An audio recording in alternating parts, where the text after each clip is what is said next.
So what we're going to talk about is what is char and how it affects your end-of-line packaging with a tank-style system.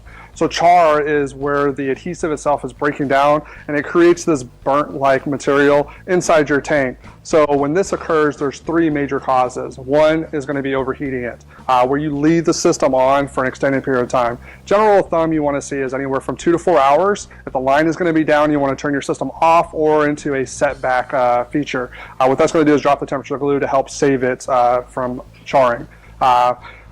What else you would see is if on the weekends, if they don't turn it off, it would actually cause the char as well. So basically it just sits there in that pot. It's kind of like when you overcook something and it burns it, then this is what you're going to see. This is a bad scenario for this to occur.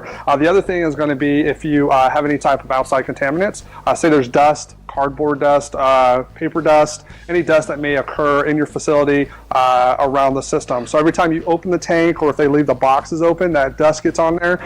They dump it inside the tank, it cooks. Generally what will happen is if they don't fill it correctly, that dust will build around the exterior wall of the system and it'll char. Then what you'll see operators do is that when they dump in new glue, it'll break it loose. Then once it gets broken loose, it then goes into the pump, affects your pump, goes through your filters, goes through the hoses, and then out to the ends of the guns or your applicators, and then affects the nozzles. From there, you will now have a down situation because now your nozzles are plugged.